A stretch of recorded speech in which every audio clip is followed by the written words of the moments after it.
அருமை தமிழர்களே, அன்பான வணக்கங்கள். பொதுவாக பெரியவங்க பேசினா நம்ம கேட்போம், நம்ம சமமாக இருக்கிறவர்கள் பேசினா கேட்போம். இல்லை சில சமயம் கேட்குற மாதிரி கண்ணு மட்டும் அவங்கள பார்த்துட்ருக்கோம், மனசு எங்கேயோ இருக்கும். அதுவும் குறிப்பாக கிளாஸில் வாத்தியார் பாடம் நடத்துகிறப்போ எல்லா பசங்களும் அவரை பார்த்துக்கிட்டே தான் இருப்பான். அவரும் தான் கிளாஸை பசங்க கவனிக்கிறதா நினச்சிக்கிட்டு இருப்பாங்க. ஆனால் இவன் மனசு மட்டும் எங்கேயோ இருக்கும். நம்ம பல சமயங்களில் பிள்ளைகள் நம்ம சொல்கிறத கேட்குறதே இல்லை அப்படின்னு விட்டுக்கிறோம். என் பையன் நான் சொல்கிறத கேட்குறதே இல்லை சார், நான் சொல்கிறதே கேட்குறதே இல்லை சார்னு. நம்ம மட்டும் பசங்க சொல்கிறத கேட்குறோமா? பசங்க சொல்கிறத கேட்குறோமா? நான் ஏன் இப்படி கேட்குறேன் அப்படின்னா, நான் சொல்கிறத என் பையன் கேட்கவே மாட்டான் அப்படின்னா என்ன அர்த்தம்? நான் சொல்கிறத படி கேட்டு நடக்கிறது இல்லை அப்படின்னு அர்த்தம். அதானே? நான் சொன்னால் போய் பாடுறான்னு சொன்னால் கேட்க மாட்டான் சார், விளையாடிக்கிட்டே இருக்கிறான். டிவி ஆஃப் பண்ணுறேன்னா கேட்க மாட்டான் சார்னா அவன் காதால் கேட்குறான், வாழ்க்கையில் பின்பற்றுறதில்ல, சொல்கிறத செய்யறதில்ல அப்படின்ற அர்த்தத்தில் தான் நான் சொன்னால் கேட்குறதில்ல அப்படின்றோம். ஆனால் பசங்க சொன்னால் நம்ம கேட்குறோமா அப்படின்னா, நீங்கள் பின்பற்றவானா, குறைஞ்சது காதாலையாவது கேட்குறோமா?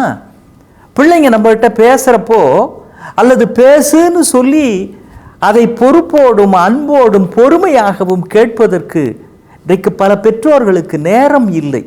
அப்படி தானே? அம்மாவும் ஆஃபீஸ் போயிடுறாங்க, பிள்ளைங்களாம் ஆஃபீஸ் போயிடுது, புள்ள பாட்டுக்கு அப்பாவும் ஆஃபீஸ் போயிடுறாரு, புள்ள பாட்டு டிவி பார்த்துட்ருக்கு, இல்லை செல்ஃபோன் நோண்டிக்கிட்டு இருக்குது.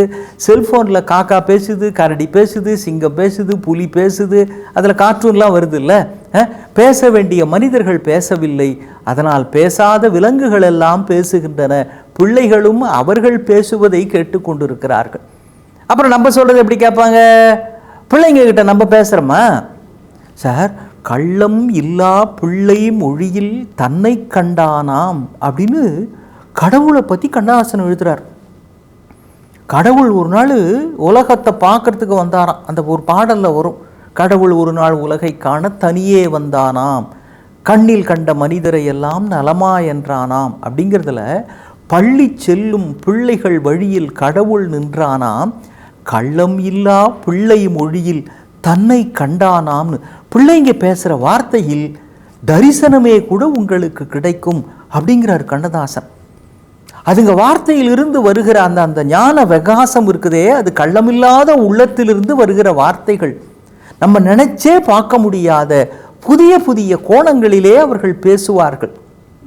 சார், இந்த பிபிசி அப்படின்னு ஒரு நிறுவனம் இருக்குதே, பிரிட்டிஷ் ப்ராட்காஸ்டிங் கம்பெனிக்கு, அவங்க ஒரு பிள்ளை எழுதின கடிதத்தை அங்கே ஃப்ரேம் போட்டு மாட்டி வச்சுருக்காங்களா. ஏன்னா உலகம் முழுக்க செய்திகளை சொல்லுகிற நிறுவனம் இல்லை, அங்கே ஒரு கடிதத்தை அவங்க ஃப்ரேம் போட்டு மாட்டியிருக்கிறாங்களாம். என்னென்னா, ஒரு 5 வயசு பையன் கடிதம் எழுதியிருக்கிறான் அவங்களுக்கு.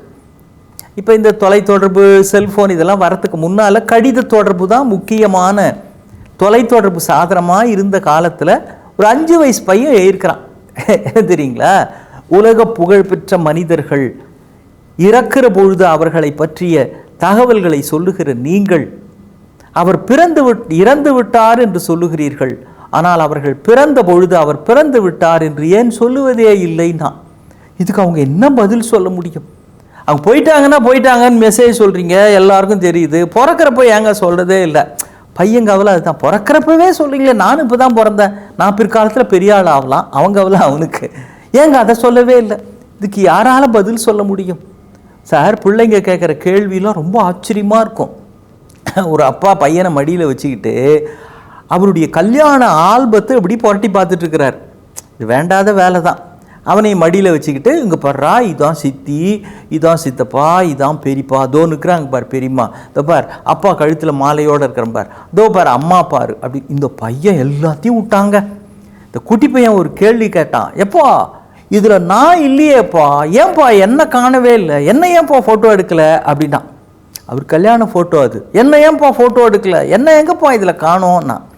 அவர் சொன்னார், டே இல்லைடா, நீ அப்போ பிறக்கலை, கல்யாணத்துக்கு அப்புறம் தான்டா நீ பிறந்த அப்படின்னா. அவன் சொன்னான், நான் பிறந்த பிறகு கல்யாணம் பண்ணியிருக்கலாமேப்பா, என்னப்பா அவசரம், ஏப்பா அதுக்குள்ளேயே உனக்கு எல்லாத்துலேயும் என்னை விட்டுட்டு நீ போய் தனியாக ஃபோட்டோ எடுத்துருக்கிறியப்பா, நீங்களாம் நிற்கிறீங்க, என்ன ஏன்பா இதில் வச்சு எடுக்கலை. டே அதுக்கு பிறகு தான்டா நீ பிறந்த, நான் பிறந்த பிறகு நீ கல்யாணம் பண்ணியிருக்கலாமேப்பா. என்ன பதில் சொல்லுவார் அப்பா? அன்னைக்கு முடிவு பண்ணார், இனிமேல் பையனை வச்சுக்கிட்டு இந்த ஆல்பத்தை பார்க்கக்கூடாது அப்படின்னு. பிள்ளைகள் கேட்கிற கேள்வியில் நம்மையே மறந்து விடுவோம், அதில் ஆனந்தம் கொப்பளிக்கும். அது மட்டும் இல்லை, வாழ்க்கை பற்றிய அற்புதமான செய்திகள் அதில் கிடைக்கும். இதை நான் சொல்லலை, நெல்சன் மண்டேலா சொல்கிறார். ஆப்பிரிக்காவுக்கு விடுதலை பெற்று தந்த இன்னொரு காந்தி என்று கொண்டாடப்படுகிற அவர் சொல்லுகிறார். அவர் ஒரு கண்காட்சிக்கு போயிருக்கிறாரு. கண்காட்சியில் இந்த பலூன்கள்லாம் விற்பாங்க இல்லையா, அதில் ஒரு பையன் ஒரு அம்மா 2 பேரும் அந்த பலூன் விற்கிறவங்ககிட்ட இருந்து வாங்கிட்டு இருக்கிறான். அந்த பையன் வரிசையாக கேஸ் பலூன்னு சொல்லுவாங்க தெரியுமா, அது விட்டால் அந்த பலூன் அப்படியே மேலே போயிடும். அந்த கையில் அந்த கயிறை பிடிச்சிக்கணும், நம்ம அந்த நூலை பிடிச்சி கெட்டியாக பிடிச்சிக்கணும். நூலை விட்டிங்கன்னா அது உள்ளே நிரப்பி இருக்கிற காற்று அந்த பலூனை மேலே தூக்கிட்டு போயிடும். அந்த பலூன் விற்கிறவர் இதை ஒரு அட்ராக்ட் பண்ணுறதுக்காகவே என்ன பண்ணுறாரு, அதுக்குள்ளே அந்த வாயுவை நிரப்பி அந்த பலூனை விட மேலே போயிடுது.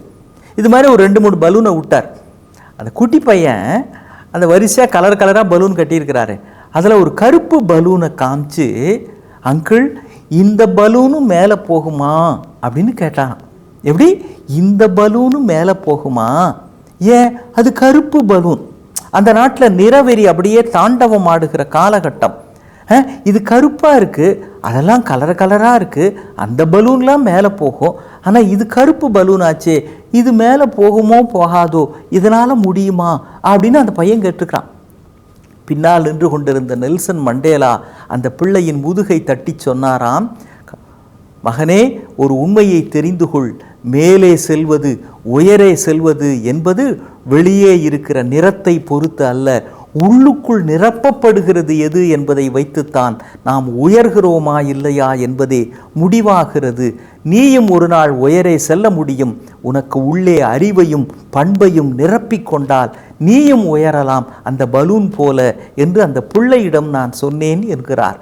பிள்ளை கேட்ட கேள்வி மகத்தான வாழ்வின் வாசல்களை திறந்து வைக்கிறது. நம்மை உயர்த்தக்கூடிய அளவிற்கு வலிமை படைத்தவை அந்த கேள்வியில், அந்த பேச்சில் இருக்கிறது. இதை தெரிந்து கொண்டால் நிச்சயம் பிள்ளைகளிடத்தில் பேசுவோம். அவர்கள் வளர்வதோடு நம்மையும் நாம் வளர்த்து கொள்வோம். மீண்டும் சந்திப்போம். வணக்கம்.